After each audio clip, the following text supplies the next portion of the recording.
anyone hear me? All right.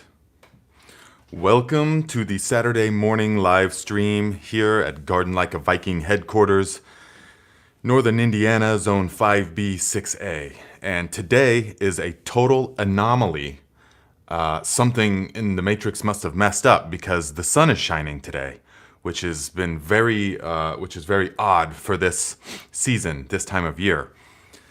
Well, I mean, we have had nothing but it has just been overcast and like 30 in the 30s or maybe even the 40s. Well, definitely some of the 40s. So very, very strange year, very strange winter. And if you guys follow the Garden Like a Viking Instagram account, then you see I posted a picture. Some of the daffodils are starting to come up, and I've got some dandelions that are putting out a flower right now. They're pushing up through all of the leaves and everything. I mean, they're trying to grow. And so I'm kind of wondering. And then one of you guys said, hey, I'm in like central Michigan, and the finches are starting to get the yellow to them again. Something like that. They're springtime yellow. And so what do you guys think? Is this year gonna be just a crazy, crazy mild one? Because nature usually knows best. I mean, and so if these plants are trying to come up and the birds are starting to change colors and stuff, then maybe we're not going to get any more actual winter weather, because we had that one cold spell, but I mean, that's not typical. For around here, we don't have mild winters. I mean, we typically have, they're pretty harsh. Not like far north, of course, but they're pretty cold and stuff. Nothing grows until, March or April, or really April. So we'll see. Hello, Becky Knight. Good morning from sunny and cold South Florida. Cold. You're in South Florida talking about cold? I don't know about that, my friend, but good morning nonetheless. Chad, the sun's starting to come out here. That's good. Yes, here too. Jacob Tiffin, God bless you, my friend. Same to you, my friend. Graham, good to see you here, my friend. It's the Schumann resonance. Yeah, I need to get a little bit more educated about that. So maybe you could send me something or tell us. So how is it, the Schumann resonance? Crystal, hello, my friend. Good morning. I think we're going to get hit with winter, February, and March. Well, thanks a lot. Debbie Downer is come to the party. No, actually, you're probably right. There's just absolutely no way that it's going to continue, that spring is here. There's no way. Unless if it is, something's dramatically off, okay? But typically we'll have snow all up into March and everything, just when you think spring's going to come, and then it gets terribly cold again and everything stops growing and stuff. But yeah, that's just part of it around here. So, but I tell you what, having that wood-fired sauna and the ice bath and all of that, I've been doing pretty much all the time, like every day.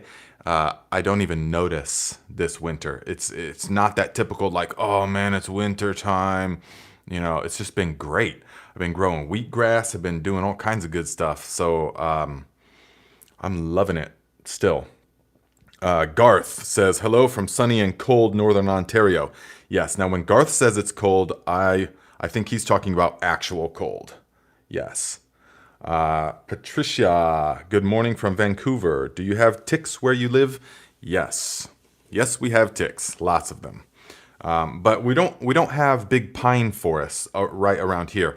We don't have a lot of forests because the industry, over the years, we've just wiped out every remaining inch of forest so that we can put agricultural land. So we don't, unfortunately, have that many forests left. Even though just a few hundred years ago, this entire place was covered in nothing but old growth forest, mostly hardwoods. And of course, many of you know, they say a squirrel could go from the Mississippi to the East Coast without ever touching the ground, before the settlers came and, wiped all that out, of course.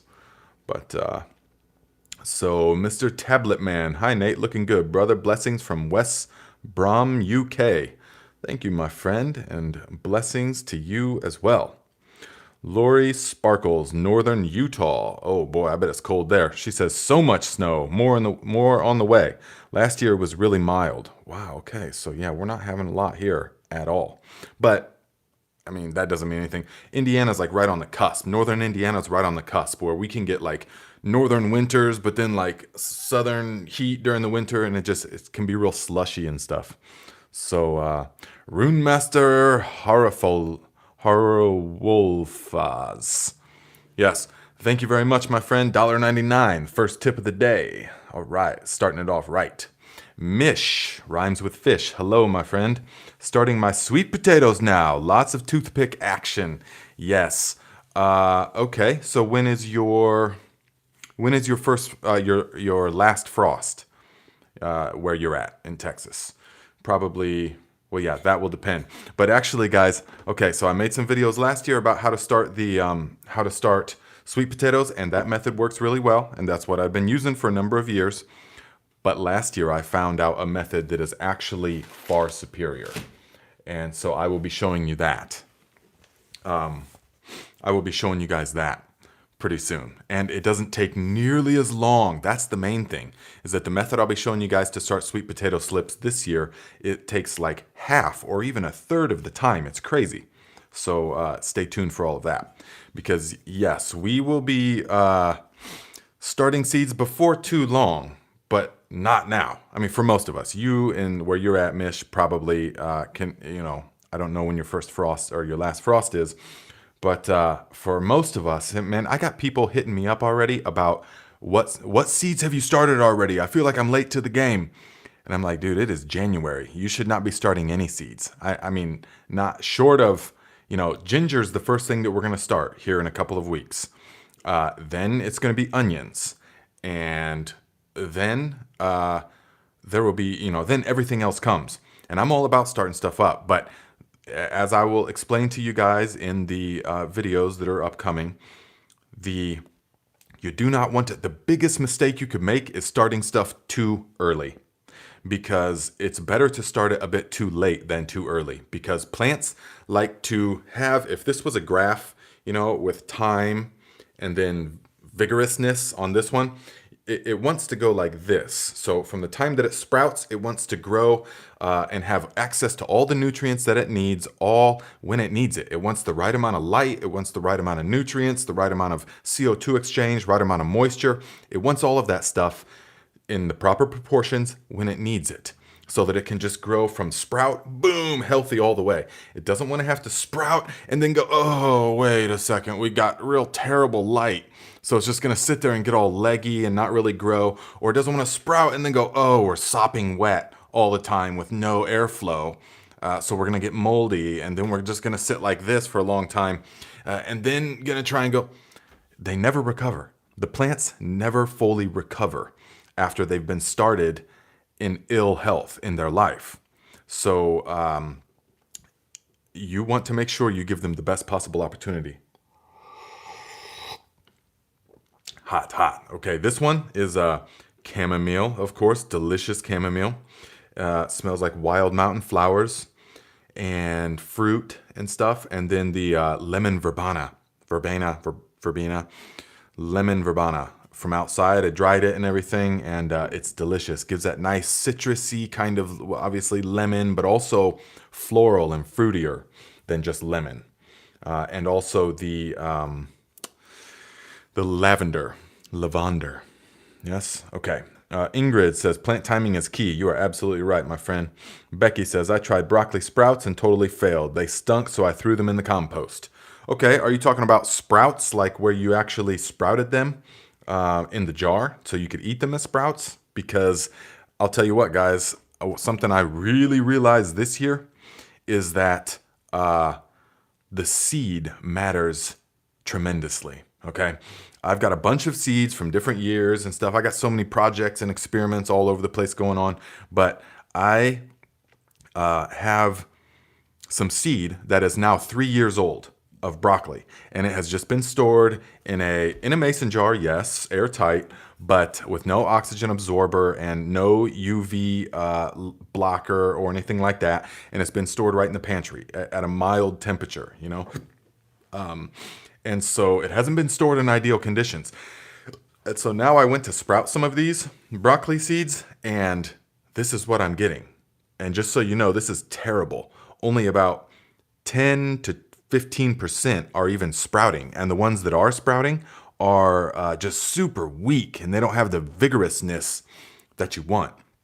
Fresh seed is everything. And I've known this, but this really put it on. I thought, well, come on, let's you got to try it anyways because you got the seeds already, but they're just not doing anything that you want them to. I'm probably not even going to like really eat these. These are like nothing. They just don't have enough life force energy left into the seed. So you want to get fresh seeds, and that's really, really important. I'm going to show you guys again that at the end because I want to make sure everyone sees that because that's super important. And so with that in mind, of course, I went ahead and ordered the good stuff, fresh stuff from the True Leaf Market. I put links in the description if you guys want to do the same, go ahead and use that link. That would help. That gives me a little kickback and it doesn't cost you anything additional, but whatever, wherever you get them from, it doesn't matter. Just make sure that they're fresh. And they come in these good packages and stuff like that. So these, I absolutely am sure that these are going to sprout with 20 times the vigorousness that these old 3-year-old ones did. So it's really important. So, hello, Laura. Becky says, yes, but I think it could have been too warm here. Not sure. Oh, could be. Didn't you just say it was cold there in South Florida? But yeah, probably could be too warm, but actually warmness just sprouts them faster. So what is too warm? If it's like 85 in the house, that'd be pushing the upper limit of about, as warm as it can go. Between 70 and 80 is actually ideal because they just sprout much faster. See, I keep the house at 56 in the night and stuff, and so like 62 during the day, and so they sprout much slower. Okay. Becky says, I bet I got old seeds from Whole Foods. Yeah, I bet you did, but that's a big part of it. Okay, Mish, I got my organic sweet potatoes ready to go. I'll be using your original video method this year. I'm zone 8A. Lots of my seed starts will go in the bed end of March, beginning of April. Okay, so let's see. End of March, so February, March. Yeah. So you'd be pretty much wanting to start them about now, and then about the beginning of February is when you'll be starting some of the other ones. I usually say no more than 8 weeks from when they're going to go out, and that doesn't matter pretty much any other kind of plant. It doesn't matter. Because really, we just need them to be sprouted enough so that we know what we got, we know that it's healthy, and it's got that jump start. Yeah. But man, you guys got a nice long growing season there. So yeah, that's going to the original video method of the sweet potato. That's going to work really well, no problem, and produces wonderful things. Just make sure that you keep the water level full. Okay. Tina Shitarek says, hi from Ethiopia, East Africa. Hello, my friend. Thanks for tuning in. Diamitri Saraswati, hello, my friend. Found a place where we can buy mountain tea. Yum. We grow lemon verbena. Yummy tea. Wow, very good. The mountain tea, like we've been talking about on some of the other ones, was also called ironwort, is what we realize. Okay, Nick Pavlukov. Hello, my friend, $9.99. Thank you very much for the tip. Second tip of the day. It's always wonderful to start the day right. Mad Dog on day 5 of the cleanse. All right, man, so many of you guys are doing the master cleanse. That is awesome because now is the ideal time to get cleansed, reset, detoxify so that you can then reset your relationship with food, your relationship with hunger, your relationship with yourself. If you're an emotional eater, or if you eat out of boredom, or if you've got habit patterns that you would like to change, but you just kind of, nothing ever seems to change and stuff. It's because you got to do the practice. You got to do it. And so the Master Cleanse can help to reset all of that. If you guys are interested, you can check out my other channel, Nate Muri, where I detail the Master Cleanse and stuff. I'm kind of the world's foremost authority on the Master Cleanse. So that's what that is. Okay. Joyce says, hi, here from Arizona. All my peppers and tomatoes started and will go outside around Valentine's Day. Our gardening is so different here, but I love to learn the principles from many different people. Yeah, and that's cool because your zone actually doesn't matter nearly as much as the principles. The principles of soil management and plant health, subsequent plant health, are going to be the same no matter where you're at. That's what's beautiful about the foundations. So things like, number one, the thing that you want to do is create the habitat for the soil microorganisms. That's really what it boils down to, is that all we do as gardeners, as cultivators, is to create the habitat for the soil microorganisms to thrive, and they will do all the work. We let go of the old thinking of having to adjust pH in the soil and then line the soil out and then get a soil test, which tells us only the chemical composition of the soil. It doesn't tell us the bioavailability of anything. So all of those we let go, and we establish the proper habitat for the soil microorganisms by keeping the soil covered at all times, either with mulch of some variety, meaning leaves, grass clippings, manures, even cardboard and newspaper work if you need, and plants in the ground. We want to keep a living root in the ground as much as possible. Now you'll see I only do cover crops. I usually alternate 1 year of fertility adding and 1 year of cover crops. But this year I'm only doing the cover crops on the heat loving things, because it's really difficult to terminate the stuff. Well, it's impossible really to terminate it with a no-till method before it's ready to be terminated. And around here, that's like mid-May. You just cannot terminate the winter rye and the winter wheat and stuff before mid-May, before it goes to the milk stage. So you got to let it go in time. But that's fine, because our last frost is mid-May to almost the 1st of June sometimes. So I plant all my heat-loving stuff the last week of May, 1st of June, like tomatoes, peppers, cucumbers, eggplants, squash, all that kind of stuff. And so that's what I use the cover crops for. But the other ones, the stuff that I'll be planting like onions and all that in, I do fertility adding mostly. So let's see. Dimitri says, our garden beds are finishing up now. It gets too hot to water midsummer here. We covered the beds with sugarcane mulch to protect them till the weather cools. Is this correct? Oh, definitely. Yes. And if sugarcane mulch is what you have available, that is what you use. And anything that you can do to protect, to insulate the soil, that's what nature does always. And so anything that you can do to insulate the soil and to add organic matter. The sugarcane mulch is going to be basically a pure carbon though. So if you could add any kind of fresh nitro, that would help. But if you're using the liquid fertilizers and stuff like that, it's nothing to worry about. It's going to be really good. Okay, Captain Jerry says, hi Nate, Captain Jerry here.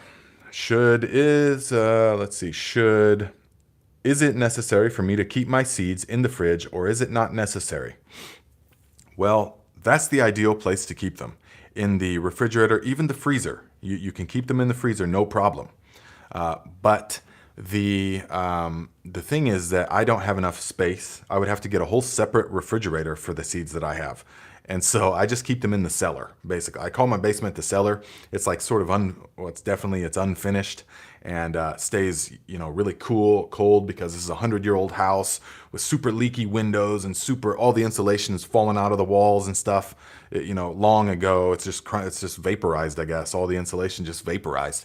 And so there's like nothing in between the walls. So it's plenty cold in the basement. That's where I'm going with that, is that it stays about 55 at best, probably 50.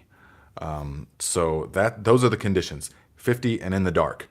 You can put them in the fridge, yes. Just make sure you're not taking them out and that they don't sweat, because that's an issue. If you take them out from the fridge and set them on the counter for a while and you're going through them and stuff, they're going to start to sweat, and that's a problem, okay?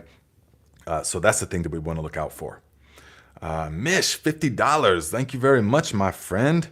Very nice. Thank you for the support. I appreciate it. And be sure to let me know if you have any questions that I can answer in addition. If you have anything specific, about your beds and stuff like that. Also, don't be afraid to send me some pictures of those beautiful beds as well. Thank you. So, okay, I heard sawdust creates fungi. Maybe you could try the labs. Let's see. What are you guys talking about? Sawdust and fungi? Let's see here. I put sawdust on potting soil and all my seedlings in terrible miss. Is any way to help or remove all that soil. Thank you. I put sawdust potting soil, and all my seedlings are a terrible mess. Okay, so sawdust has no place in starting seedlings. I'm just going to tell you that, okay? Sawdust is going to, okay, here is when you hear people talk about things robbing nitrogen from the soil, this is what they mean, all right? Bacteria, the gasoline for the bacterial engine, let's say the bacteria is the engine of decomposition. The gasoline, the fuel for that, is nitrogen. Those bacteria need nitrogen in order to decompose the stuff. Okay, so they are going to, anywhere that the carbon material is in contact with the soil or any other source of nitrogen, the bacteria are going to pull nitrogen. And we're talking on a microscopic level, though. They're going to pull nitrogen from the nitro source. Okay, so in this case, it would be our soil. And so if we put sawdust into our soil, and then immediately try and start planting into it, and it hasn't fully broken down, meaning 5 months or so, depending on certain things, then it is going to temporarily tie up nitrogen in the decomposition process of that sawdust. And so that is going to be a huge problem for our seedlings because they're just not going to grow, because nitrogen is the #1 resource that they need. And so you want to compost it really well before you're going to use it. And it'll break down really fast if you add some good sources of nitro. So take your sawdust, mix it with some urine, mix it with some of the fish fertilizer, and inoculate it with some of the Jadam microbial solution, and you're well on your way. Keep it wet, keep it covered, keep it in contact with the ground, keep it as warm as possible, and that is going to break down super fast, okay? But if you're just mixing it in with your soil and trying to start seeds in it, that's going to be a big problem. Okay, and that's people's issues when they start immediately to the back to Eden method with heavy wood chips and stuff. That's a multi-year process. Okay, so you don't just dump a bunch of wood chips on your land and then plant right into it, because it's going to tie up a lot of nitrogen. The nitro doesn't go anywhere like a lot of people think, but it doesn't leave. It's just temporarily tied up. So it will all go back in once the decomposition happens. Okay. So Rio de Garimpo says, hello, I learned a lot from you. Thank you very much. From Brazil. Hello, my friend. And Andrew Jones, Zone 11 in Scotland here. Scotland, Zone 11? Wow. Unable to start seeding early as last frost is unpredictable. I didn't even know Zone 11 had frost. But yeah. And it depends on what kind of seeding we're talking about, though. If you're talking about growing Swiss chard or collard greens or lettuce or spinach or bok choy or any of the greens, mustard greens or green onions, all those seedlings you can start before they can take a frost. Even as seedling, they can take some frost. Last year, I put the onion slips. I started onion slips, and they were pretty well, they were about the size of a pencil, the thickness of a pencil. I put them outside on like April. And guys, so last year I put them out in the soil, planted them in April, and they received like a week where they were just frozen solid. I mean, I went out there and they just snapped off. They were frozen. The ground totally froze solid. And then it re-thawed again like in March or in late April. And they were absolutely fine. I could not believe it. I mean, it got down into the teens Fahrenheit. So let's see. Deanna Pav says, hello, Nate. My husband and I found your channel recently. Thank you for sharing your experience with us. We are excited to get out into the garden here in Oregon. Oh, yes. Welcome, my friends. I'm glad that you are here. Let me know if you have any questions. Let me know your experiences and stuff like that. And you are really fortunate in Oregon. That's good, because I used to live in Northern California, and I know that whole coastal sort of climate, those microclimates are wonderful. I lived in the Redwood Grove, and my heart is still there for sure. So let's see here. Amuser says, Namaste, Zone 9 from India. Tomato seedlings are ready in plug trays to go out in February. I planted bok choy for the first time, and they really surprised me with their intense growth. They do. They grow really fast. Bok choy grows really fast. Now, the thing with bok choy, the thing with any of those kind of Japanese or Oriental type greens is that they evolve. Anything with the Japanese, okay, that originated there, is that they evolved with the coastal, the temperateness that comes from living in a coastal sort of region. Where when we're inland and stuff, we have a lot more fluctuation than they do on the coast as far as weather and stuff. Like in Scotland and the UK and stuff, it's a lot more temperate in terms of they don't have these massive swings like we do here. And so those kind of greens, bok choy, pak choy, and all of the mitsunos and all of this, they do really well in the cool weather that is temperate, that doesn't have huge, but as soon as it starts to be 85 during the day and then 36 at night, like it is here and stuff, then they go right to bolt. It short circuits them and they bolt. And so you'll have, that's why a lot of you, if you're like in northern Indiana or maybe Iowa or someplace where it's, or Michigan, you know, with the big swings, spinach as well. Once it starts noticing that big swing between the maximum and the minimum temperatures, it short circuits it and it sets up flowers, and it's just, then it's done. So if you live in a place where it's nice and mild or temperate, it can be cold even or cool, then that's what you want to grow that stuff. Okay, because that's when you'll have the biggest success for sure. Let's see. Zach with the C says, oh, $9.99. Thank you very much, my friend. I appreciate the tip. You guys are doing great today, man. Thank you. Hello from Austin, Texas, Zone 8. This is Zach. Starters planted. Part of my yard is gravel, and I want to grow tomatoes in grow bags on top of it. Any recommendations for temp management for roots? So that's going to be your biggest issue, because nothing likes to have cooking hot roots. And so that is going to be the issue with you, although not insurmountable by any means. When I grew in Northern California, I would have 300-gallon cloth grow bags where I would grow one plant that was 15 foot tall and have T-posts and everything and scaffolding around. It was just crazy.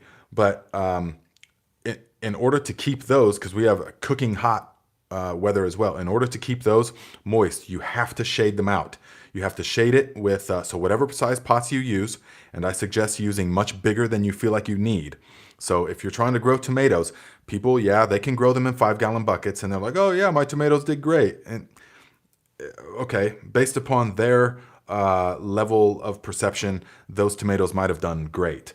But based upon my experience, they're just surviving. Okay, and so tomatoes, really nothing likes to grow in 5-gallon buckets unless you have to, because it's just not enough space.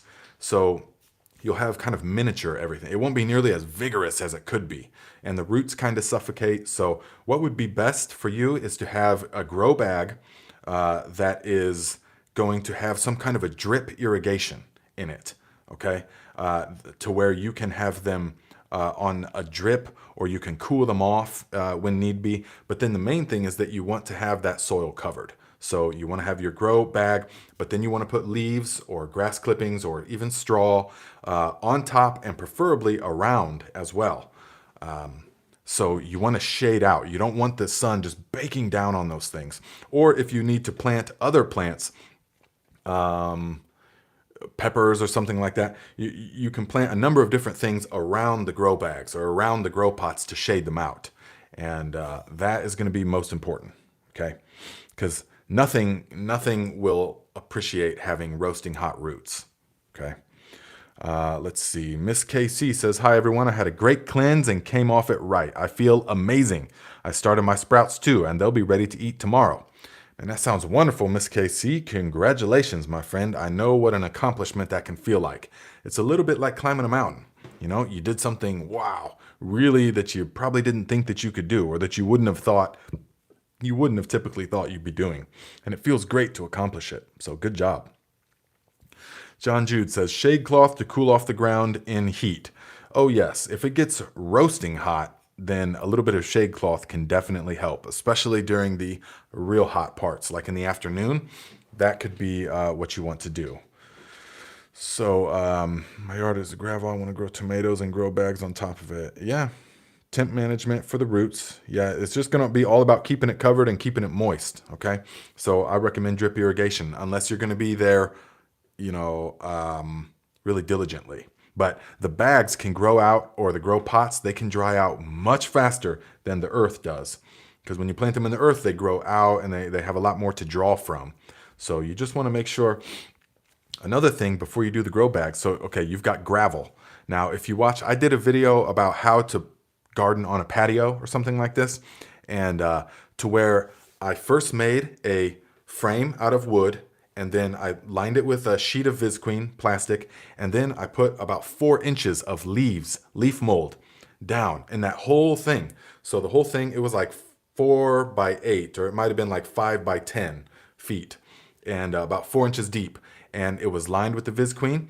And then I put the 4 inches of the leaf mold, and then I put the cloth pots on top of that. And that really helps to conserve the moisture, because the rain or the water, whatever it is that however you irrigate, is going to go down into that leaf mold, and then the roots are going to come out through the pots and go into that leaf mold, and it's just going to osmotically give it that buffer. Okay, because if you just put those pots straight directly on the ground, on the gravel, then once the water is gone, they're going to be dry. So I would recommend putting down a nice layer of absorbent material, grass clippings, straw, even hay, whatever it is. And that's going to help to really buffer. Watch the video that I made. Also, the potato grow bag method, I think, is like my #1 performing video. The potato grow bag method, I do the same thing there. So I create a nice thick layer of leaf mold first, and then put the bags on top of it. And that's really the key. That's the secret. Okay. So yes. BWSR Bushcraft. Hello, my fellow YouTube friend. Guys, he's got a channel as well. You can check that out. And so I have recently purchased grow lights for seed starting. Can you please explain what the par value means? The par value, now I've been out of the industry for a number of years now, so I kind of forget. I will have to brush up on that, but it's the spectrum and availability of the lighting I can't say for sure. I forget exactly what that is. That's a great question. So I will brush up on that, and then I will know for sure. But you must have gotten specific grow lights. Is that right? Because for seed starting, as you will see in the upcoming seed starting videos, we actually do not need anything other than just an LED shop lights. We don't need the specialized grow lights. So yeah, you will see it in the video. When I make the video on it, I will have brushed up on it by then. So thank you for that question. I will have brushed up on the par value by then, and so I will be able to explain it in the video. Okay. But yeah, sorry about that. Let's see. I don't like squatting. Yeah, me neither. If I got a spore print on a piece of paper, could I just rip up that paper and mix it into my mulch? Do you think that would work? Probably not, because the spore, I mean, it could, it's possible. But so many conditions have to be right in order for the mushroom to take hold. That's why they release billions and billions of spores, in hopes that 1 or 2 or a couple of them might come to fruition. So typically you will have to sterilize. If you're going from a spore print, you will have to sterilize like a medium, like rye berry, rye or wheat or something like this. You have to sterilize that in the pressure canner, and then you can introduce the spore print, and then let that colonize the whole jar. And then once the whole jar is colonized, then you could take that and put it out into the mulch, and that would give a way, way, way better chance. Okay, your chances are very good at that point. Okay, Nick says, PAR is essentially a measurement of light emission within the photosynthetic range of 4 to 700. This represents the area of photosynthesis or to grow. PAR is measured by the amount of light per something. Then the comment drops off. Okay, yes, that is all making sense again.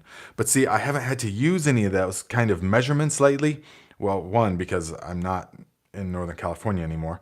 But 2, because when we're just starting seeds and stuff, none of that matters. As far as the spectrum that the shop lights are between 4K is perfectly adequate. And so you guys will see in the videos, I will take you to the store and I show you the ratings that you have to look out for and stuff like that. But I start all the seeds. Like, look, these were just under shop lights. And this is, you know, so the wheatgrass video will be coming this week because, as you can see, it started to grow very nicely. And yes, and these are just under shop lights. Like, I've been starting all the seeds for years. You can even veg, like even the plants I was talking about, you can veg them completely, or you can keep mothers under just shop lights. It works. Okay. So yeah, look out for the wheatgrass video that's coming. This is looking like a really nice batch, and with the proper airflow and the proper nutrients and stuff. There's no molds. There's no bad stuff. There's no problems. It's really wonderful. So let me see here. I think somebody else, let me look back up here. It's me, $20. Thank you very much, my friend. You guys are awesome today. Well, you're awesome every day, but February 4th landing in Philippines. We'll apply what you teach. We'll start a channel to inform. Okay, wonderful. I think you've explained that to me before, that you are starting a place in the Philippines. So best of luck to you, my friend. Let me know if there's anything I can do. If we need to do any Zoom meetings, we can do that. And that will be really cool to see the progress. And I'm sure that many people will like to see that as well. So let's see here. Pam says, oh, wow, that looks yummy. Oh, yeah, definitely, man. I'll show you guys a couple good ways to consume this stuff. So even if you've shied away from wheatgrass before, don't shy away from it. Don't worry. This time you will be able to take it. And you're going to feel immediate oxygenation of the blood, and the extreme life force, and the chlorophyll, the magnesium is in the chlorophyll. All of this is so wonderful. Val says, do you have to juice wheatgrass, or can you put it in a salad? You can put it in a salad, yes. You can also put it in a smoothie, a blender of whatever kind. So you can put it in the blender, or you could just chew on it as well. You can do all sorts of things with it. Juicing it is the best way. Let's see. Graham says, PAR is the blue to red spectrum, and the yellow and green in between, UVB to infrared, 400 to 700. Yes, he is correct. Dimitri says, can you make a video on making apple cider vinegar? Yes, definitely. I can do that. It would be more appropriate and easier in the fall time, though, because that's when the apples come in for all of us in this area. But yes, I could do it anyways, because my grandpa gave me an old, press. It's super cool. So yes. Let's see. She says, Mom computer, thanks. Don't have a juicer. Val, it's way too fibrous to just be able to chew.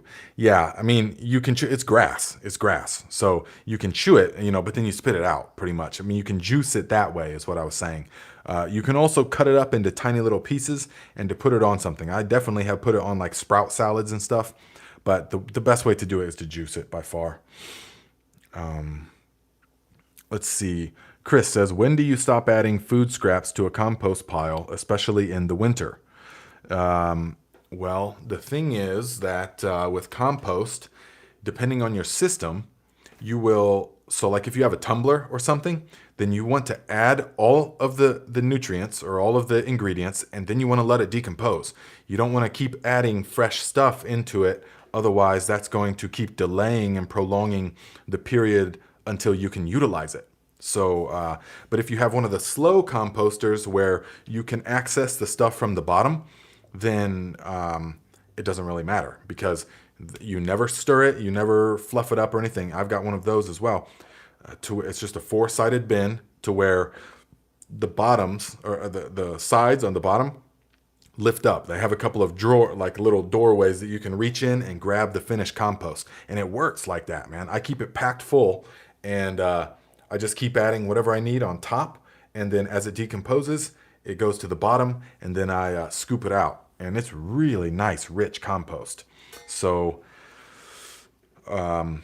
Short answer is that you don't have to stop adding stuff if you have that kind of compost pile. But if you have a bin or like a tumbler or something, then add as much as you can and then stop and then use a different place for about, well, 8 to 10 weeks. It can depend. The tumblers, in my opinion, are not nearly as good because they don't have the earth. The compost pile ideally needs to be in contact with the earth because the earthworms have to come up and populate the pile.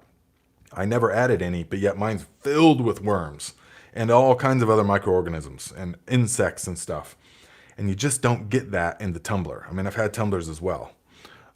So let's see. David Grice says, I'm new to this channel and at the moment using all aquaponics, getting ready to start up 2 greenhouses, 1 dirt and 1 aquaponics. Love to know how to make my own aquaponics, hydroponics fertilizer. Yes. That is actually would, your reservoir, if you start using things like the fish fertilizer and the JLF and stuff like that, your reservoir will go rancid very quick. And so that is just the truth of it because you don't have the power of the soil food web. And so things done in aquaponics and hydroponics really need to be in a form that is already usable by the plant. And typically that's chemical. That's pretty much across the board, has to be some kind of chemical because most plants would never naturally grow that way in the hydro or the aeroponics setup. So you will have to make something, you have to get something in a form that is already usable by the plant. So, and we call those chelates. I could go into that real deep and stuff, but okay, Andrew Jones, 200 to 400. Okay, you guys are talking about par. Yes, plants in the flowering stage, the higher wattage your grow light is, the higher the par output will be. Yes. But they, like Gavita back in the day, when they first started making the double-ended full spectrum that you can veg and flower in, that's what we switched to straight away. You know, we don't have any different kind of lights for vegging versus flowering. You can use the same ones now for the most part, but those are different plants. We're talking about seed startings, okay? So SMO Studio says, please can I get your email? gardenlikeaviking@gmail.com. And please let us use that email for things that require like personal attention, maybe pictures or a business request or something like that. Or if you want a garden consultation, we can do a Zoom consultation. We can do all of that. That's for the email. But any garden-related questions, let us all keep them in the comments section of the videos so that all of us can benefit from these discussions, because no doubt people go to the comments section. And I love the comment section of these videos on this channel because they're like a forum of knowledge and people's experiences and stuff. And so it's really good. And there's not a lot of people in these comment sections on my channel, on this channel, of people just parroting information, which I don't necessarily appreciate, parroting information. I like the people that comment on these videos are the kind that have experience in what they're saying. And that's the best, is when someone that is actively doing it or has done it, they can tell you their personal experience. That's how you know that it's the real deal. It's not just, well, I read somewhere this or that. I mean, that has its place as well, but you know what I'm saying. Let's see here. Thanks. I guess I'll stick with the seaweed fertilizer. Yeah, sorry, man. So we don't really get into, there's not that much that you can make as far as these natural things go that is going to be viable in the hydro system. Garden Like a Viking. Any knowledge about acorn sprout tea as fertilizer? I've heard of it many times, that kind of thing, but I do not know of it firsthand. No, I don't. So maybe I'll look into that. Maybe that's something that we'll experiment with on the channel for sure. This upcoming year, or this upcoming spring, yes. Chris says, thank you for that awesome compost answer. My 2 compost piles are on top of my raised garden beds. Measuring 4 by 8 feet by about 3 feet tall right now. We'll take from the bottom come spring. Nice. Okay, that will definitely work. So the compost piles, yeah, and I do so much of what I do, as you've seen in the videos as well, is composting in place. Like if I could take you out and show you the beds right now, there's horse manure, there's chicken manure, there's some veg scraps, there's plant residue from when I put the bed to sleep. I mowed down everything, and so it's all kind of composting in place as well. So Scott Murray, $10. Thanks, Dad. Appreciate that. So, but you didn't have a question. What's the question? Gabe says, direct experience is key. Feels like we're getting spiritual here. Very true, my friend. Direct experience. Yes, good one. That infiltrates all areas of life. Direct experience is what it's all about. Let's see here. What is the PHI for the JDOM pesticide? I am not sure what you mean. Maybe you mean the pH, in which case it doesn't matter what the pH is, because the plants adjust the pH that they need around the rhizosphere. Remember that. The plant, for the most part, the plant adjusts the pH. We do not any longer need to adjust pH because the plant does that itself by attracting the right type of microorganisms that it needs. So check this out, guys. A little bit of Rejuvelac. This is what I do with some of the leftover, but see, it's not nearly that much, but this was just leftover from from making the wheatgrass. So this stuff is pretty much pure lactic acid bacteria in a form that we can consume. So it's, oh yeah, it smells like lemons and grapefruit and fresh cut grass in a really good fruity kind of way. It's got the bubbles in it, and it's carbonated a little bit. So I will be making a video on how to make the Rejuvelac. So don't worry, but it's delicious. And then this is just how I like to drink it, like this.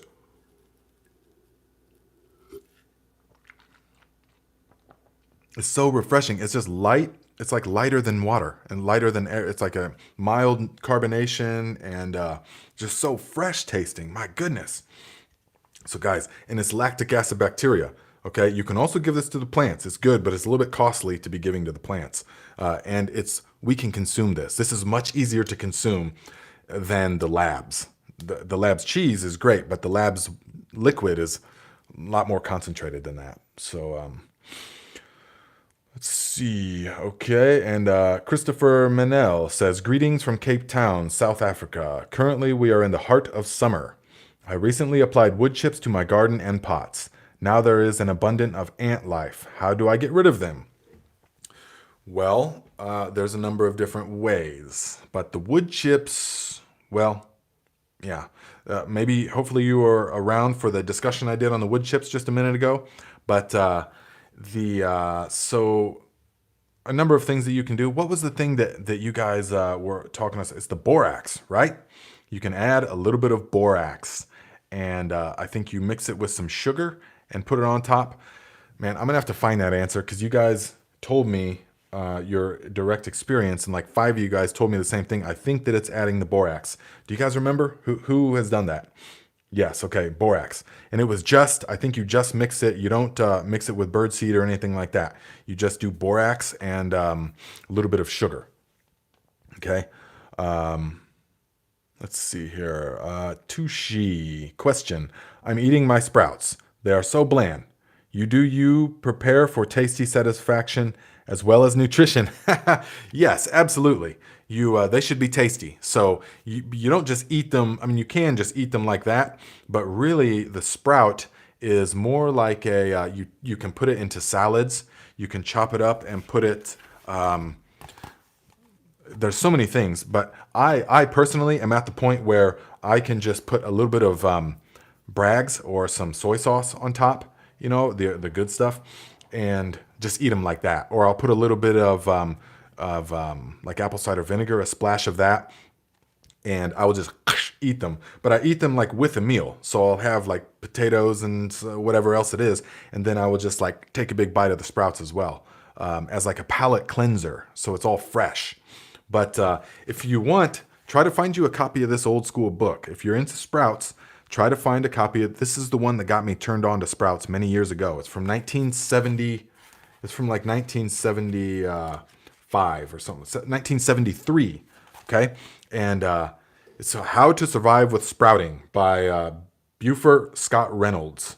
And he gives you in here, see a number of hand-drawn methods, but he gives you all these different recipes. Scrambled eggs and sprouts, curried succotash salad with sprouts, cooked soybean sprouts, just all number of whole wheat, sprouted wheat cakes, all different kind of stuff.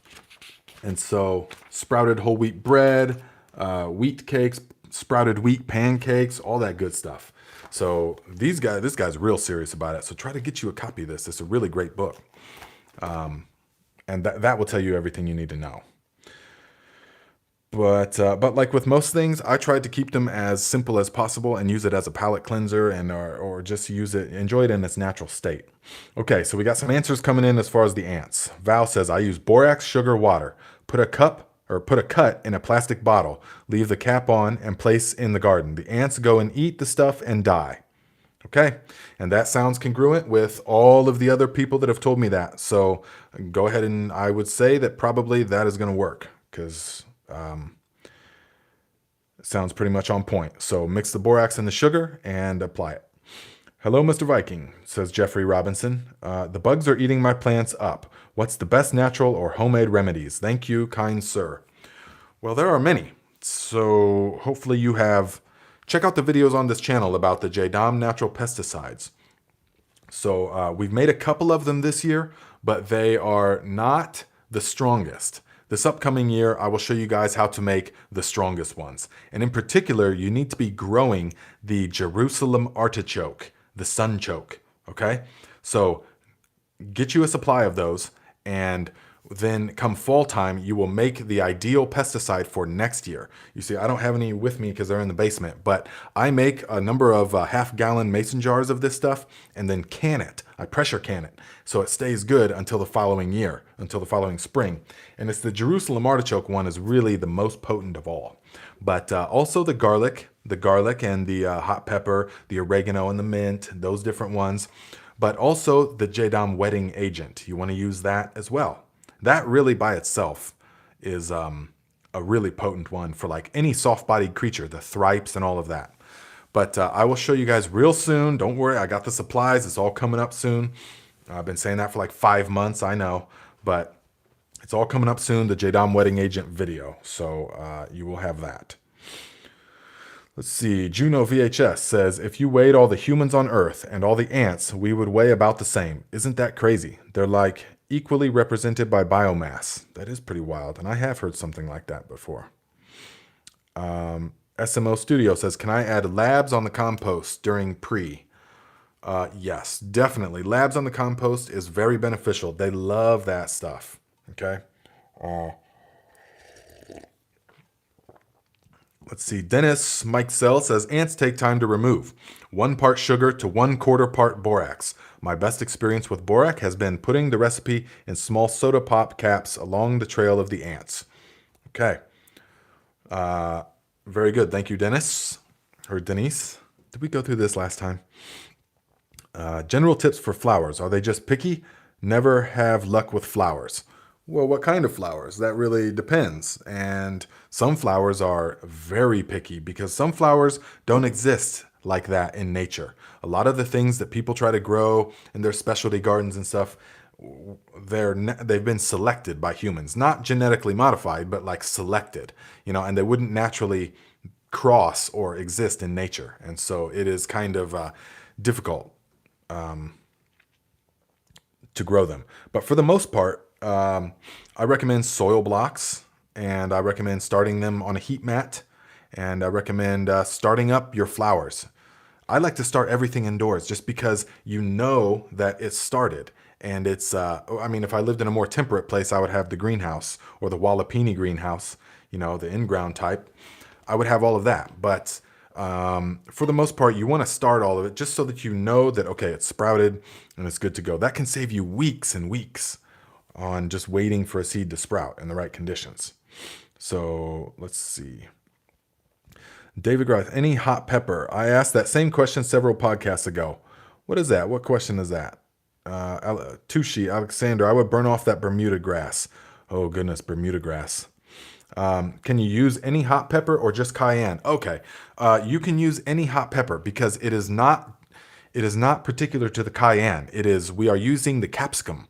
So we are using what makes it spicy. And the pepper actually is, see, the cayenne pepper, or the pepper and the garlic is like a 1-2 combo. So the pepper keeps away anything with like mucus, like mice and rodents and chipmunks and squirrels and rabbits and cats and stuff like that. They don't like the capsicum. It's the garlic that mostly that keeps away the insects. And so the combination is just a general pest management thing. But use the hottest ones you can. If you've got Carolina Reapers or ghost peppers, obviously use much less and don't breathe into it when you're cooking them. But go ahead and use those, okay? It's going to work great. David says, thank you, I grow super hots. Oh man, then you've already got it, so go ahead. Let's see here. That stuff propagates underground. You can't dig up all the roots. Let's see. Alexander says, I have one serious question. Okay, serious here, guys. Should you raise the bed over Bermuda grass? Oh, goodness, my friend. So I'm pretty sure Bermuda grass is also what we're calling quack grass. I think it's the same thing. Someone correct me if I'm wrong. But Bermuda grass is the quack grass, right? It grows with the rhizome underneath the ground and then pops back up, right? I'm pretty sure that's the same stuff. In which case, absolutely not. If you put a bed on top of the Bermuda grass, you will now have a bed of Bermuda grass, okay? You will have Synodon dactylon. That doesn't help me. I'm not an expert on the Latin names. Yeah, Tree Rogi says, torch the Bermuda. Gonna have to do it a couple of times. Yeah, you're gonna have to do it a number of times, like scorched earth policy, yeah, is what you're gonna have to do, because that stuff can be absolutely resilient as can be. And it's meant to be. It's meant to be. It's not our enemy. It is nature's way of, okay, if soil, because nature never wants to lose the topsoil. It takes, what was it? It's either 100 or 1,000. I think it might be 1,000. It takes 1,000 years to make an inch of topsoil. It could be 100, but I forget exactly. I'll brush up on that. But to make the inch of topsoil. And so nature never wants to lose the topsoil. And so the Bermuda grass and those kind of rhizome grass, the quack grass and stuff, is designed to keep the topsoil in place. So it's designed to keep it all there. And so it's not our enemy. It's just our enemy if we are trying to grow anything else other than Bermuda grass, okay? So I would say you can, it just depends on how bad it is. So you will have to torch it. I mean, start a fire. I mean, literally start a fire on top of the place. So if you've got a place where you're gonna make a bed, mound up brush and sticks and logs and all that kind of stuff, and then light it on fire and let it just really roast the ground. Okay, and that's going to get at least a few inches down, and that's going to take care of the Bermuda grass for the most part. But you might have to think about a barrier of some kind, depending on how serious it is. So our Legato says, would you please mention the name of the solution you produce to eliminate the soft-bodied insects that attack our brassicas? That is the Jadam wetting agent, which the video will be coming within 2 weeks. I give you my word on that. So that means it's coming, okay? So we're gonna do the Jadam wetting agent probably next week. The end of, like, next Thursday, I'm thinking maybe that video will come out.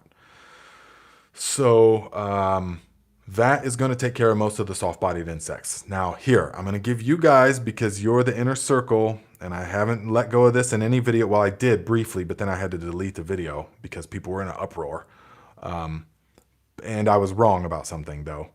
But so you have the Jadam wetting agent at 2 ounces a gallon.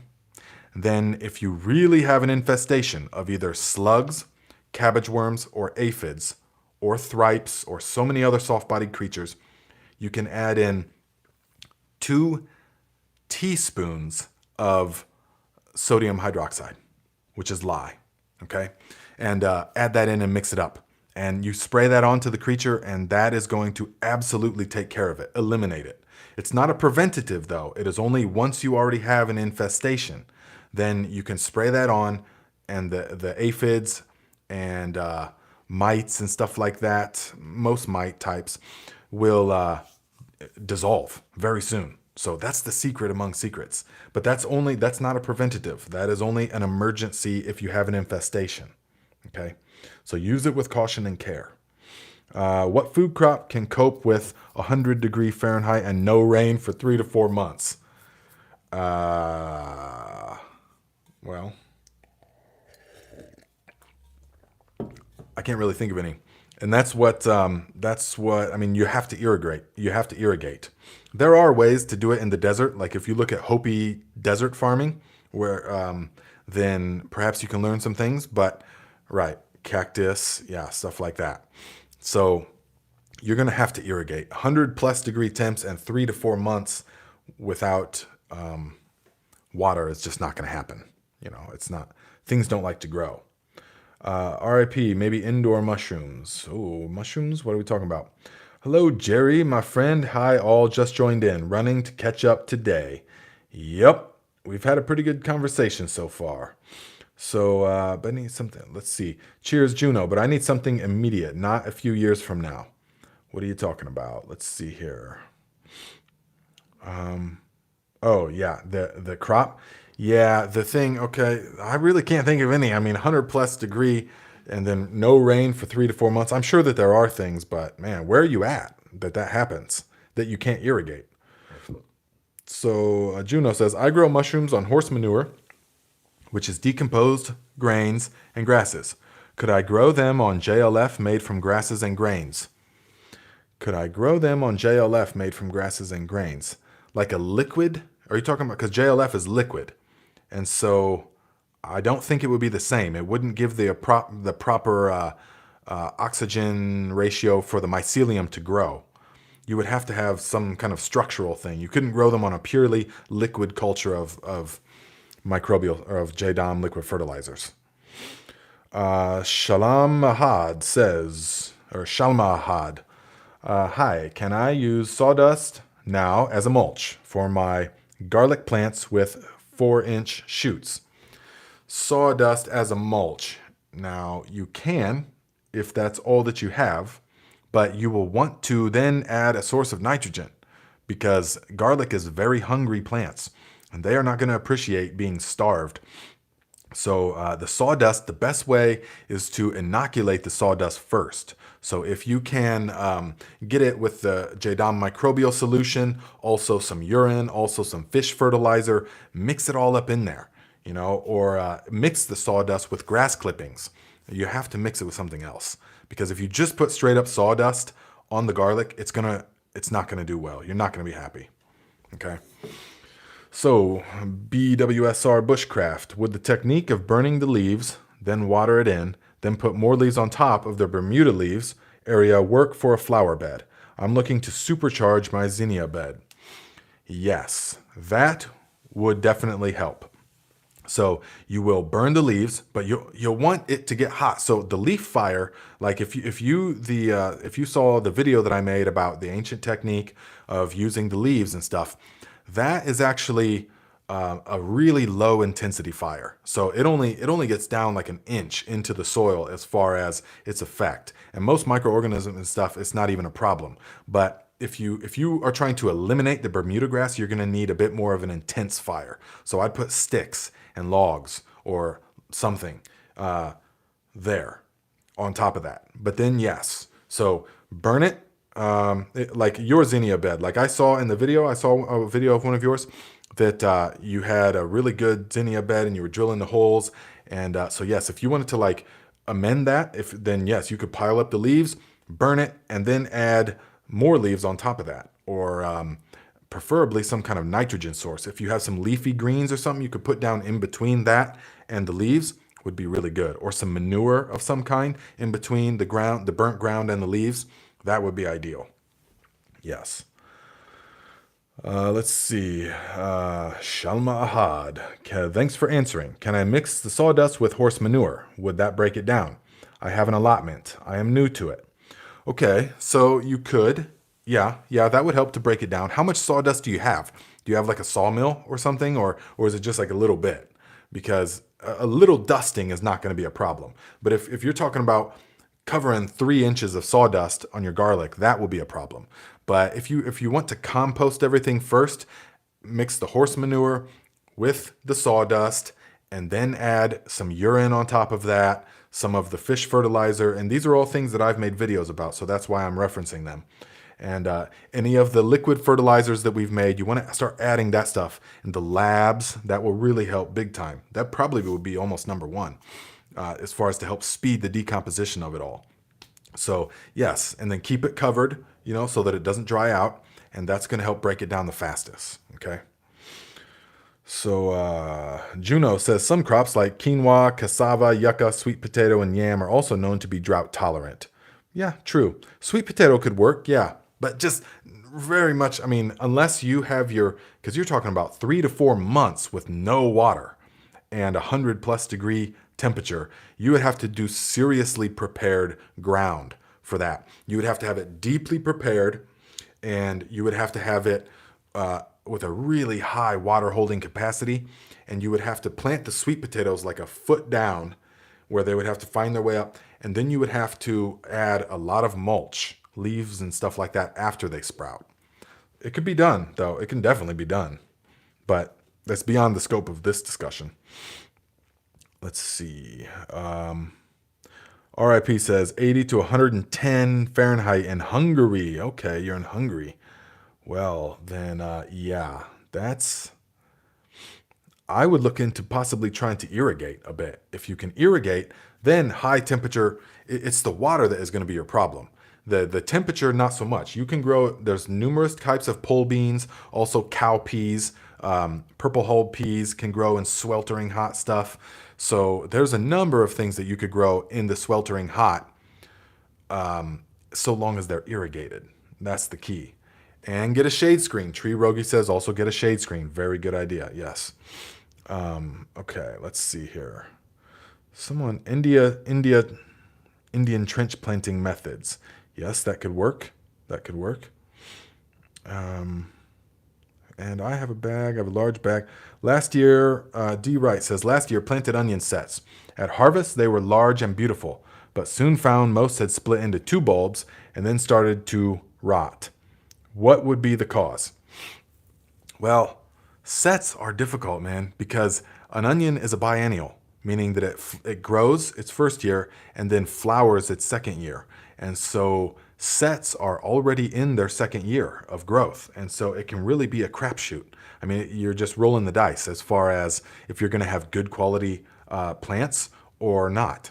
And so most sets just produce ping pong ball size onions, or they'll get a little bit bigger sometimes, depending on the variety you got and other factors. Sometimes they'll grow to full size, but they don't store nearly as long. So I highly recommend starting onions from seed. That's the only way that I do it. Now, onion sets, I do use those for pest deterrents. If you watch the video I made about 7 or a number of plants that repel pests, one of the best ones is the alliums. Now, I do the ones that are pest repellent separate from the ones that I'm growing for storage. So the storage ones that I want to grow nice and big, then I will grow from seed, and they will store all winter. I've still got tons of them downstairs, and I eat them every day. But the ones that I do for pest repellent, I will take the sets. I'll get a small bag of sets from like the supply store, and I'll just place them around in between other plants, and that helps to deter pests. But those never get very big at all. So, Deanna K says, I made my tallow last night. Thank you for showing us how to do it. All right, my friends. So you can already experience the brain boosting and hormone regulating benefits of that kind of cooking fats. So Nick Jones, 5 pounds sterling. Thank you very much, my friend. I wish they would send that to me in pounds. I always love the look of the pound. Thank you. And can you describe 8A gardening in clay? That's a funny name. 8A gardening in clay. Yeah, I get it. So can you describe the proper taste of lab cheese? Tried twice and it tastes bitter. Now, everyone has different tastes. I eat a lot of fermented foods.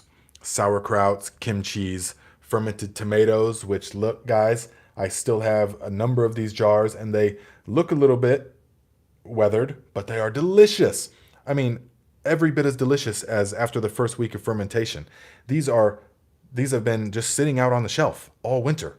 And so look, we're like 4 months into it, and I still have fresh tomatoes. I mean, they're fermented, but I just put them in here. So you got to get on the fermented train. But anyways, the Labs cheese, I would say it's closer. What do you guys say? I would say it's closer to like a feta cheese. Have you had feta before? Feta, like the Greek kind of cheese. It would be closer to that. Or it's a very unique. It's hard to even describe. What do you guys think? What's a good way to describe it? Let's see. David says soaked perlite for a mulch? Question mark. Possible, yeah. If you have that much perlite, that can be really good because it's white and it will help to reflect some of the heat. So yes, if you have that, you can definitely do that. Speaking of perlite, check this out, guys. Let me show you real quick. So you see here we have the one of my bins. Look, they're just starting to sprout, or they're just starting to flush of the oysters. So this is what you can do with the perlite and the mushrooms. These, we inoculated the straw, nice and easy, and they are in the perlite humidification dome. I just keep this thing up in the bathroom, and it's very easy. And I can put 2 of them. I can put 2 of these buckets in there, and these are just 2.5 gallon buckets, and these are the yellow oysters, and I've got also lion's mane and all different kinds of them that are growing. And these ones just started to fruit like about 24, maybe 36 hours ago, and you can see that they are doing okay. So let me take it out and show you guys real quick.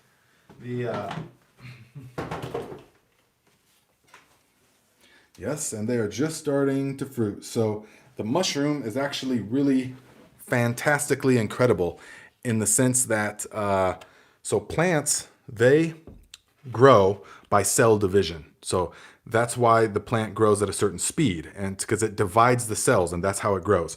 Mushrooms also grow by cell division, but it's different. By the time the mushroom is this big, it has already got all the cells that it's ever going to have. And so all that happens is that when they start to grow, they swell up with the nutrients, the moisture. And so they that's why they can go from being basically like this one, which is almost not even existent, to that in about 12 hours, and then to that in about another 8 hours, and to fully grown in like 4 days, because they just swell up. So it's pretty awesome, the mushrooms. And wanted to show you guys that. Now, another thing is, wait, let me see, was there a question? So yeah, that is the mushrooms, and let's see, so, but I have to recharge that stuff. I have to recharge it like every 5 days, maybe a week. Once a week, I have to pour some boiling water into there to help recharge it. So that's the perlite. Nick says, every year I plant Brussels sprouts. I get big, healthy plants, but the sprouts are malformed with a good center to them. Any ideas? That, I know. That can happen. And I haven't determined yet exactly why that happens, but I've had the same thing sometimes. You probably let them go too long. You probably, and this is what I'm feeling and thinking for myself as well, is that I'm going to start them later so that they, because they take about 110 days. So I'm going to start them later, and then they can, because they can take a really hard frost even multiple times. And because I think they went too long. They wanted to ripen when it was still too warm. And so they need to ripen as it's getting cold. And so that's what made them larf out, I feel like. So I would start it later so that they finish in the cooler weather. They are perhaps the most cold hardy of all the plants that we grow. Juno, thanks for your suggestion. We will have to try sweet potatoes. Quinoa, don't know, but amaranth is okay. Yeah, the thing about growing that kind of stuff, quinoa and amaranth, is it can be very laborious to harvest it and to process it and get it ready for eating. So, but if you're prepared for that, absolutely. Sweet potatoes will probably work the best. So let's see. Jerry Bates. Thanks, Diane. You probably saved my marriage. Ha! Let's see. Bates, it was brutal. I was sick for hours, but I'm still glad I did it. I'll be doing a lot more during the summer so I can open all the doors and windows. Oh, what are you guys talking about?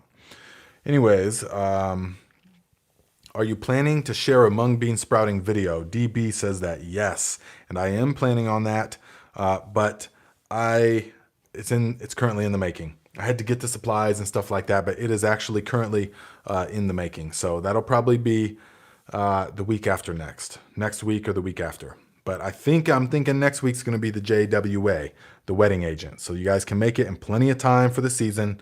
Nothing to worry about. Rune Master says, been doing kimchi since your video. My girlfriend is addicted. It is very addicting, yes. Thanks for that video. My big project this past year was harvesting berries and making homemade vinegars for microgreen salads. That sounds delicious. Wow. And yes, you're very welcome. The kimchi is got a really unique flavor, but once you start using it with stuff, you see how delicious it is. And it is addicting. It's like got that tang where you just can't stop eating it. Man, so good and refreshing. This is just crazy. And okay, let's see. Now, a couple of other things like, guys, guess what this is? Yep, you guessed it. It's a big jug of the urine, okay? And so this is what you want to do, is to capture this stuff. And it's a little bit dark because I eat a lot of beef liver, raw beef liver with the blood and everything like that. So this is like 24 hours, man. I do like a gallon every 24, 36 hours. But yeah, so this very soon, as soon as we're done here, is going outside onto the compost pile. And a lot of people ask me, what can I do to speed up the decomposition? The urine is number one. I mean, that is really going to help because it's almost a pure source of nitrogen and other minerals, but that's what's going to help the bacteria. It's going to be food for the bacteria. There's not bacteria in that's going to help, but it's what it does. It fuels them. So you want to pour that onto your compost pile. Or the manure or your sawdust pile or any of that kind of stuff, okay? But then you also want to use some of the microorganism solutions. What is the ideal height for raised bed gardening? Well, that depends. It depends on your native soil. So around here, most of the native soil is pretty good, meaning that 6 inches is plenty because the plants are going to put down roots into the actual earth.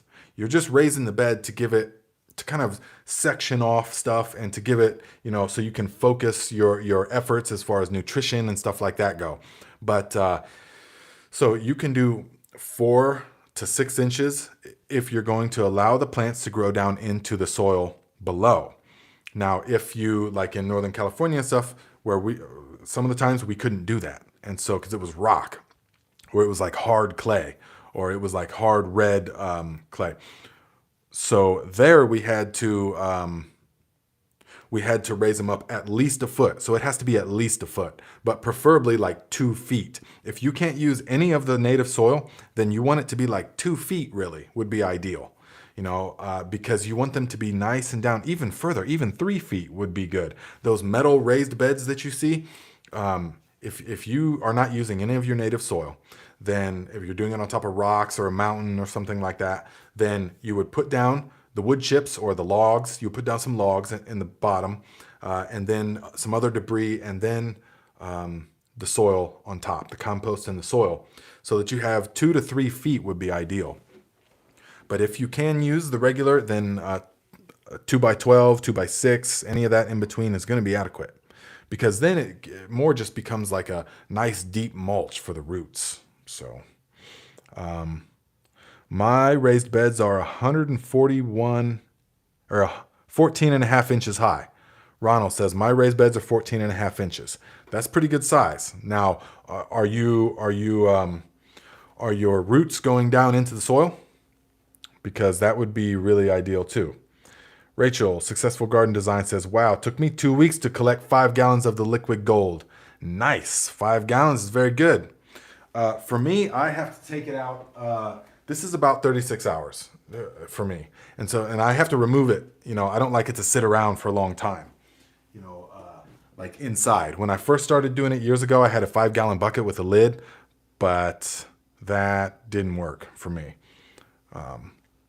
But yeah, so just let's see. Okay, thanks. Yeah, I got a lot of rock. So you got a lot of rocks. So I would suggest the more the better. So if you can do if you can do 2 to 3 feet, that would be the best if you're not going to use the native. So let's see. Wow, I never thought about putting the iron in milk jugs. Does it have, I think she means urine. Does it have to be in a clear one? Those are just hard to find anymore. No, it does not have to be in a clear one. It can be in any receptacle, really. It's just that I get the raw milk from the Amish, and I get about, I drink about a gallon a week. And so I have a number of them stocked up. So that's just what I use. I reuse those. So they have a second life before they go into a recycle bin. Second, third, and fourth life, actually, because I'll rinse them out with hot water and soap, and then use it again. So that guy Chris says, adding raw charcoal to compost that you add the bacteria to will give them permanent apartments to live in even after the compost breaks down. Very much so correct. That guy Chris, he is talking about using essentially charged biochar, which is charcoal that is full of microorganisms, biology. And so that's a very good thing to use. And I'll be showing you guys how to make some this year and how to inoculate it and to utilize it. And so very much beneficial. And yes, that doesn't break down. The biochar does not break down in the compost and stuff. It will get into smaller pieces. It can if you physically break it up, but it will stay in the soil for a very long time. Jerry, how much is the milk per gallon? $8. It's $8 per gallon. But these are the Amish people, and we kind of, yeah, it's kind of, I don't know. Well, it's $8. Yep. So, but very delicious. And the cream, I get the cream from them. That's where I get the raw beef liver as well. That's where I get the raw bone marrows and stuff like that. But I would definitely appreciate some raw bones, man. Those would be awesome. So Val says, my oyster mushrooms started 12/19, isn't doing anything. At what point do I give up on the bucket? I think it was too cold. Just moved it to the fireplace hearth. 12/19, that's not even a month. So no, it's nothing at all. They can take between 2 to 6 weeks even, depending on certain factors. There's so many factors involved. So just, do you have the tape over the holes? Because that'll be the main thing. You don't want them drying out. So in the video, I show you put the tape over the holes. That is what you'll want to do, because that will keep them from drying out. So, and then I would say, yeah, it's totally normal for them to not do these ones. These ones I just showed you. I started on, let me see here. I started these ones on 11/12. So just over 2 months ago. So it took them 2 months. There's so many factors to what they're a whole organism. And so it took them 2 months, and they just started to fruit. And so it can happen like that. Temperature does play a factor, but it's not the only factor. There's so many other factors that the mushrooms use. They're super intelligence. So the Amish aren't allowed to sell milk to us here in Ohio. Well, it might be the same here. I don't know. But that doesn't really matter. So, yes, yes, they have the tape. Okay, good. They have the tape. So, yeah, don't worry about it. At least a month. But actually, if you put the tape on them, they will start to burst out. Man, I think it's on this phone that I'm doing the thing with. But I would show you guys. I even took videos of how mine were just bursting out of the bucket. And that is really, really important to watch it. When it starts to burst out of the bucket, that's how you know that it's good to go, that it's ready to go. Oh man, I wanted to show that to you guys, but I probably would have to look too long. But anyways, they will, when they're ready, a lot of times they will push the tape out from the bucket, and that's how you know. So let's see here. Not here either. Let's see. Chris, thank you. Never knew. What is raw charcoal? How would you go about planting store-bought sweet potatoes without any sprouts? Well, you do not plant the sweet potato. They are not like the regular Irish potatoes where you cut it up and you plant the actual potato. So if you plant a sweet potato, you will get vines, but you will not get any more sweet potatoes. So it's very misleading and it can be very heartbreaking to many people. They'll cut up a sweet potato, plant it, get all these crazy vines thinking they're going to get all kinds of sweet potatoes, pull it up, and there's not one more potato. So the way to do it is that you have to sprout them first into the slips, and then you have to pull the slips off and plant the slips itself.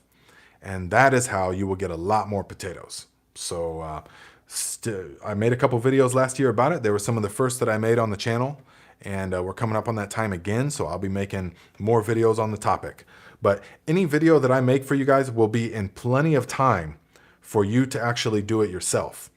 Unless you're, and I'm talking zones 4 through 7. You know, in the zone 8 and above, then your timing is much different than ours. But there's no need to rush. That's the most important thing. Most people want to start stuff too soon. So they start the sweet potatoes too soon, and the vines, I've had vines like 4 feet long, you know, and they don't thrive as well as just the nice, fresh, small slips. So it's better to wait a little bit longer. Taida says you should post the bursting shrooms on your Instagram. I know. That's what I'm going to do. That's what I'll do when we're done here. I will post that. Let's see. Mom computer, take the milk and leave the money where they sell it, or buy a share of the animal.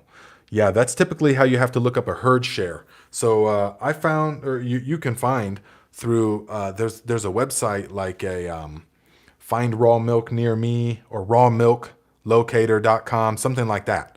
And it gives you a list of all the places in the area that are willing to do the raw milk thing. So highly suggest finding it, because remember guys, pasteurized milk from the store is a toxin to the body, but raw milk is medicine. It's wonderful. So let's see, Becky and I, me too. One of my goals for the new side yard garden is to create a seed bank. Oh, good idea, Jeremy. And Alexander says, do you know any type of tomato for warmer regions? By warmer, do you mean blazing hot? Because I would suggest the purple bumblebee. That is one of the most vigorous and delicious and tasty tomatoes, and they ferment really well. This is the purple bumblebee tomato, and they are full of flavor, full of the life force and everything. So purple bumblebee. Also, they make like pink bumblebees and yellow bumblebees, and but the ones that I've always grown is the purple, and I grow them year after year because they are absolutely sure to produce, and they're beautiful. And so even in the heat of summer, the middle heat of summer, they're still producing. So I Run Amok says, if you have a local health food store, the owner may know sources to buy raw milk. They might, yes. Bradley Davenport says, I'm making the bone broth right now. Bought beef knuckles from the local farm market this morning. Wonderful. Those are going to be good. So good job with making the bone broth. And yeah, you will get to experience the wonderful brain boosting benefits to all of that very soon. So let's see, any more? So a couple of other things. Yeah, guys, I'm reading a couple of books. One of you guys suggested, well, a long time ago, number of you have suggested the Regenerative Grower's Guide to Garden Amendments. And I've got this book, and I'm reading it, definitely. And also the Soil Owner's Manual by John Sticka. So I got both these books, and it's cool because I am confident to say that if you follow this channel, you already know everything that's in this book, for sure. This one. I mean, it pretty much is everything that we talk about already. And this one as well. There wasn't much new information for me on from these books, which is good, which is really good. That means, okay, so I've got the very thorough understanding. But a couple of things have been new, which has been awesome. And a couple of things I don't actually agree with based upon my experience and stuff. So yeah, keep the book suggestions coming. I'm always open to more books, and I had to stop reading The Biology of Belief. I mean, I got a little bit into it, but all these other books came up, and so, because you guys, and My friend just got me this book. It's an old school like gardening book. It's from 1968 or something like that. It's like an old school kind of homesteading book before the internet and before all that. It looks like she might have stole it from a library or something, but see how it's got these old pictures and stuff like that. Look at that old stove. And these are kind of book I love these kind of books because this is going to be full of all kinds of gems. I guarantee it. Things that people don't know or don't talk about anymore. That's why I like to read these kind of books from people like this, you know, because they're giving you their advice. So books are awesome, guys. Definitely get into them as much as you can. It's fantastic. So, and if you have, okay, awesome. Got plenty of them left over for the dog. I finally found a mechanic that takes gold backs, and now my prices never change. No taxes. What? That's pretty cool. Let's see. The Bloody Talker. Have you read Teeming with Microbes by Lowenfels and Lewis? Yes, I have. I've read all three of them, actually. Teeming with Microbes, Teeming with Nutrients, and Teeming with, I forget the other one. But yes, I do, and I have them now. What do you think about the old Firefox books? I don't know. This is the first that anyone has ever told me, and she just gave it to me the other day. So we will see. See, I like to take off the covers of books and just save that, you know, because I like them to be like this. And this smells like one of those old books, you know.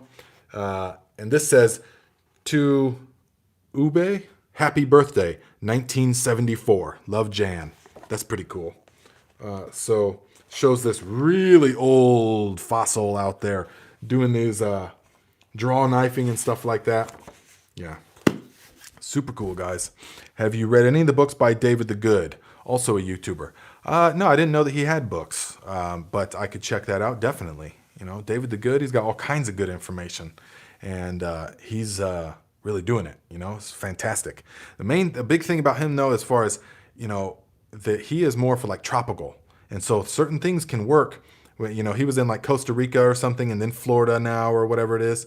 But for deep south or tropical regions, you know, but still the principles work the same. But there's also a lot of things that are different. So there's not a whole lot of the JDOM presence in the north. And I consider northern Indiana, the north. So that's actually one of the things that made me want to start this channel, is because it's like, okay, well, what about in the Midwest? You know, we need like factual experience-based knowledge here for these regions. I typed that question right before you picked up the Firefox book. Huh, that's cool. Yeah, see, we're all tapped into the same wavelength, my friend. Jeremy says, knowledge is power. Power is freedom. Freedom is everything. That is correct. Freedom is everything. Yeah, I personally, although I totally agree with that, I personally would say knowledge is potential power.